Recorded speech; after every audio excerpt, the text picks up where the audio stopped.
You tell yourself you will start tomorrow. You feel the surge of inspiration, the clarity of vision, the certainty that this time will be different.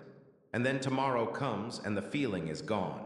You are left standing in the gap between who you intended to be and who you actually are, wondering why motivation abandons you precisely when you need it most.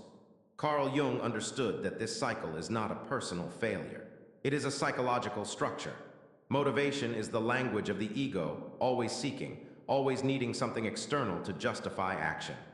Discipline is the language of the self, rooted in commitment that exists independent of feeling. The difference between them is the difference between reacting to your emotional weather and building a foundation that holds regardless of the storm. Most people worship motivation because it feels good. It promises transformation without the weight of responsibility. It offers the illusion that change can be effortless if you just find the right trigger, the right video, the right words to ignite the spark. But Jung saw through this fantasy. He understood that the psyche does not change through inspiration. It changes through integration, through the slow, unglamorous work of meeting yourself repeatedly in the space where you would rather run. Motivation is seductive because it asks nothing of you except to feel. Discipline asks everything. It asks you to act when feeling has abandoned you, to continue when the initial excitement has faded, to show up for a version of yourself that does not yet exist. This is why most people fail. Not because they lack desire, but because they are unwilling to move without the emotional permission that motivation provides. They wait for readiness. They wait for certainty. They wait for the perfect conditions that will never come. And while they wait, the shadow grows. The gap between intention and action becomes a canyon, and eventually they stop believing they are capable of crossing it. They construct an identity around their inability to follow through, and this identity becomes more real than the potential they once imagined. Jung called this identification with the inferior function. You become so entangled with your weaknesses, so defined by your inconsistency, that changing would require you to abandon the story you have been telling yourself about who you are. The ego clings to this story because it is familiar. It is known. Even if it is painful, even if it limits you, at least it is predictable. Discipline threatens this predictability. It forces you to confront the uncomfortable truth that you are not fixed, that you are not destined to repeat the same patterns, that you have been choosing this version of yourself through 1,000 small surrenders. Motivation never asks you to look at this. It keeps you focused on the future, on the outcome, on the fantasy of who you will become once you finally feel ready. But Jung understood that the future is a projection. It is a screen onto which you cast your unintegrated desires and unacknowledged fears. As long as you are living for some imagined version of tomorrow, you are abandoning the only moment in which change is actually possible. Discipline is the practice of returning to now, to this choice, to this action, regardless of whether it feels significant or whether you can see the result. It is the antidote to the ego's need for constant validation. When you rely on motivation, you are outsourcing your authority. You are waiting for something outside yourself to give you permission to act. An inspirational quote, a moment of clarity, a feeling of readiness. But Jung knew that true psychological power comes from within. It comes from the decision to act not because you feel like it, but because you have made a commitment to something larger than your momentary emotional state. This is what he meant by individuation. It is the process of becoming sovereign, of reclaiming the projections you have placed on external circumstances, of recognizing that you are the source of your own continuity. Most people do not want to hear this. They want to believe that somewhere out there is the secret, the method, the insight that will make discipline effortless. But discipline is never effortless. That is the point. It is the conscious choice to override the impulse toward comfort, toward distraction, toward the path of least resistance. It is the daily practice of saying no to what feels good in the moment in service of what matters over time. And this practice is not glamorous. It does not produce immediate results. It does not announce itself. It is invisible until suddenly it is not, until you look back and realize you have become someone you did not recognize months or years ago. The shadow hates discipline because discipline exposes it. When you commit to showing up regardless of how you feel, you can no longer blame your circumstances, your emotions, your lack of motivation. You are forced to see that the obstacle has always been internal, that you have been the one choosing comfort over growth, distraction over presence, the familiar prison over the uncertain freedom. This revelation is painful.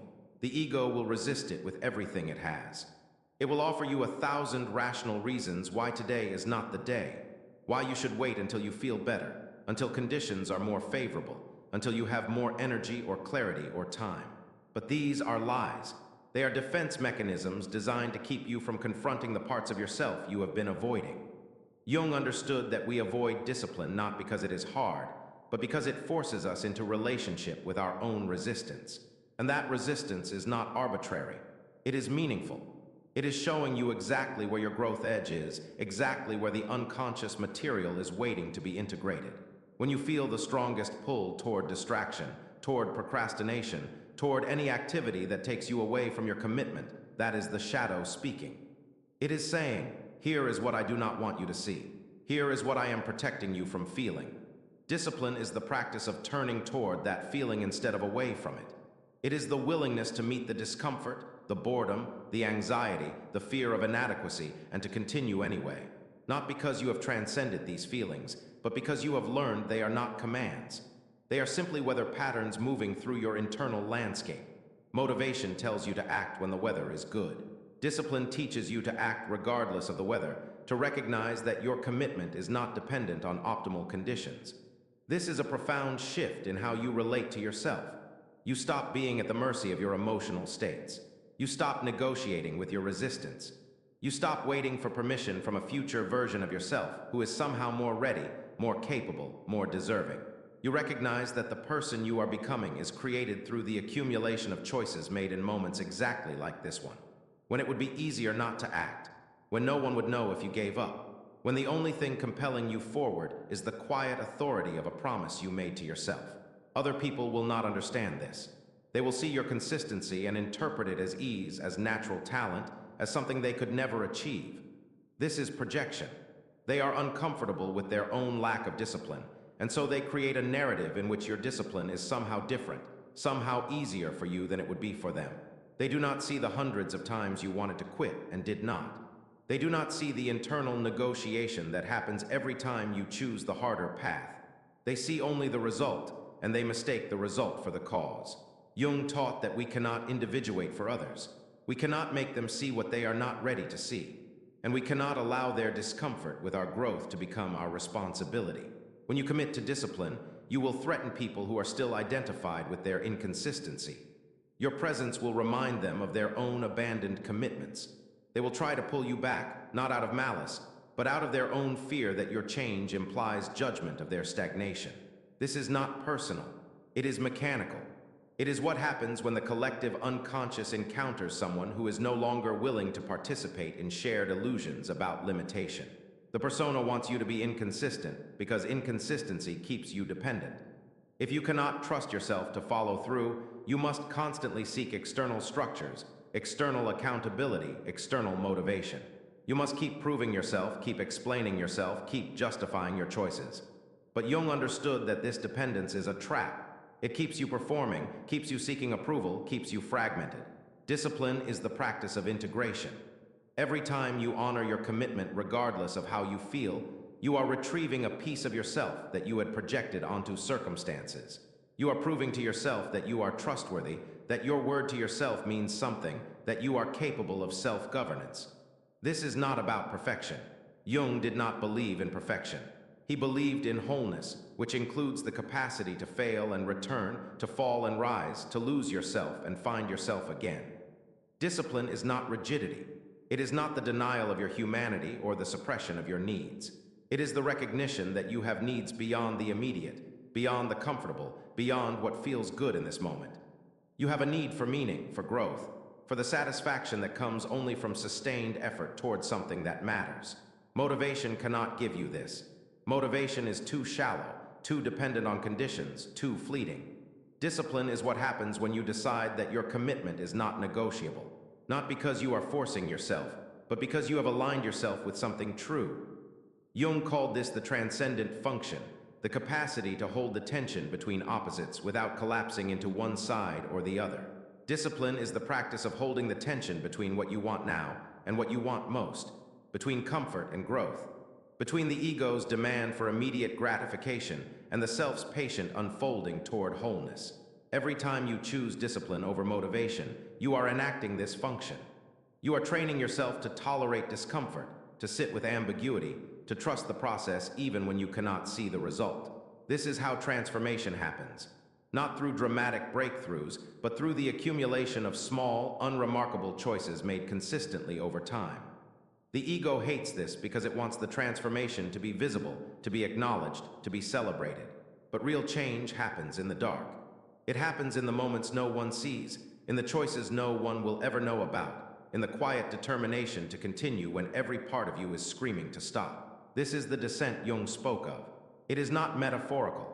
It is the daily experience of moving through resistance, of facing your own excuses, of meeting the parts of yourself that do not want to change. And it is in this descent that you discover what you are actually made of. Not the fantasy version you present to the world, not the potential you talk about when motivation is high, but the actual capacity you have to show up for yourself when it matters most. Consistency is not a personality trait. It is a practice. It is something you build through repetition, through the conscious choice to act in alignment with your commitments even when, especially when, you do not feel like it. And the more you practice, the more you realize that feelings are not facts, that motivation is not required, that you are capable of far more than you believed possible when you were still waiting for permission from your emotional state. Jung understood that the psyche seeks homeostasis. It wants to return to the familiar, to the known, to the patterns that have kept you safe even if they have also kept you small. Discipline is the interruption of this pattern. It is the conscious introduction of new behavior, new choices, new possibilities. And the psyche will resist this.